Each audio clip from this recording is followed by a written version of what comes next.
Hello, boys and girls. Happy New Year. Welcome back to Fiesta Gardens Library, January 2021. May this year be much better than last year, and may this year and soon let me meet with you in person. Fingers crossed. We'll see. To start the year off, I have a fun story by one of our favorite authors, Mo Willems. Mo Willems also wrote the books about Piggy and Elephant and the Pigeon Book, and he has also written Goldilocks and the Three Dinosaurs?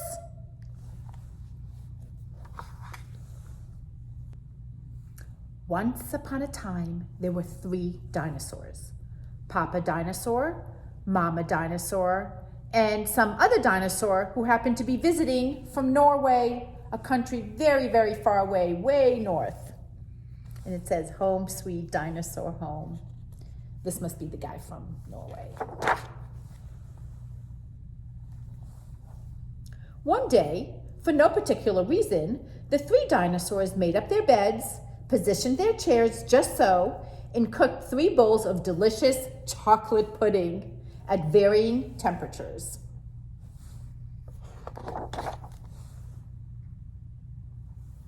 "Oh boy," said Papa Dinosaur in his loud, booming voice. "It is finally time to leave and go to go someplace else." "Yes," continued Mama Dinosaur, "I sure hope no innocent little succulent child happens by our unlocked home while we are someplace else."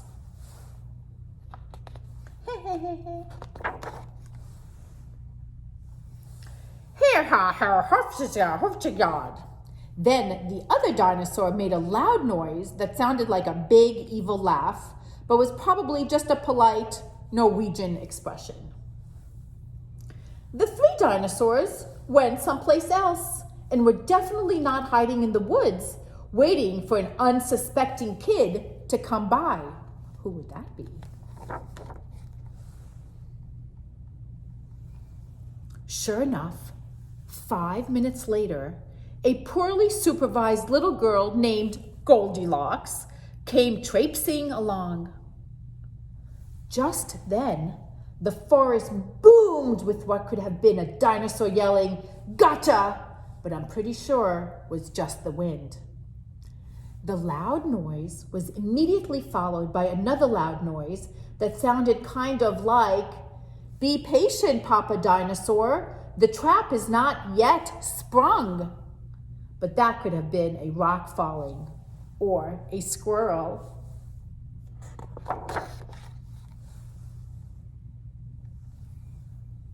Either way, Goldilocks was not the type of little girl who listened to anyone or anything. For example, Goldilocks never listened to warnings about the dangers of barging into strange, enormous houses. Welcome. Hee hee. So as soon as Goldilocks came across a strange, enormous house, she barged right in.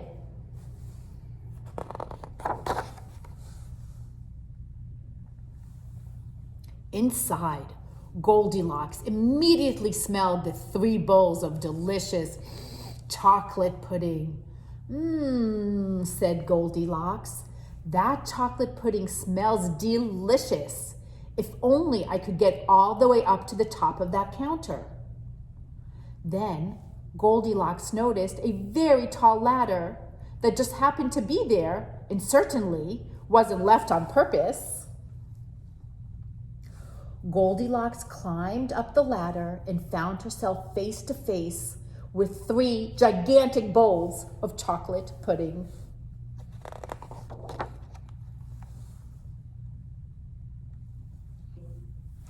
The first bowl of chocolate pudding was too hot, but Goldilocks ate it all anyway because, hey, it's chocolate pudding, right? Papa Dinosaur, PD. The second bowl of chocolate pudding was too cold, but who cares about temperature when you've got a big bowl of chocolate pudding? Mama Dinosaur.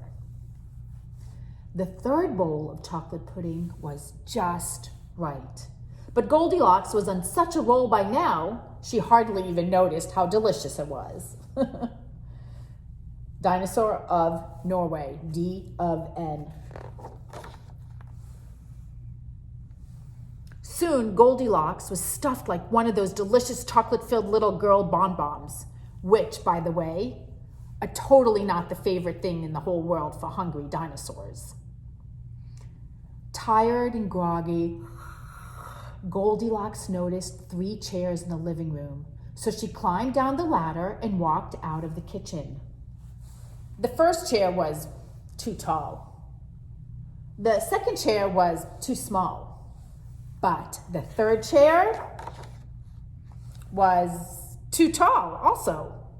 Goldilocks wasn't going to climb that high just to sit in some chair, so she hiked over to the bedroom. When she got there, Goldilocks noticed that the beds were also gigantically big. "What is going on around here?" groaned the exhausted girl. "The bears that live here must be nuts, and they're so big."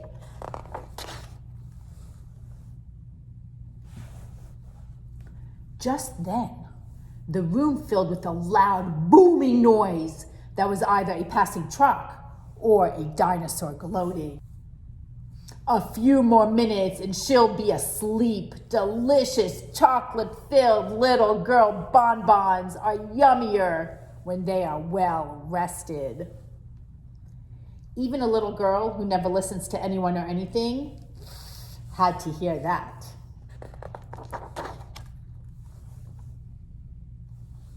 Home, sweet dinosaur, home. Goldilocks took a minute to stop and think, which was longer than she was used to stopping and thinking. "Hey," she told herself, "this isn't some bear's house. This is some dinosaur's house." Say what you like about Goldilocks, but she was no fool. As quickly as she could, she ran to the back door and got out of there. "Wipe your talons," it says.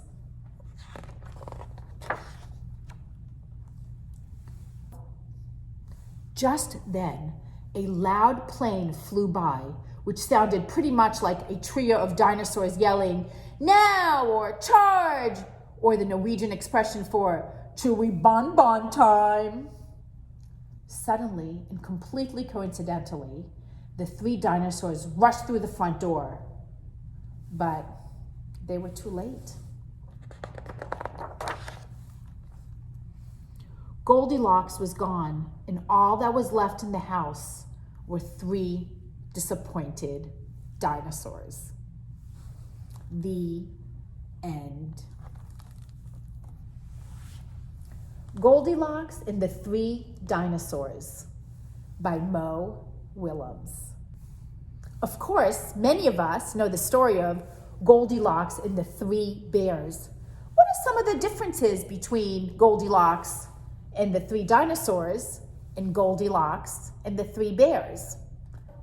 One of the differences for me is that the food at the dinosaur house was chocolate pudding, and at the bear house, it is porridge. What other differences can you think of? Bye-bye, everyone. See you next time.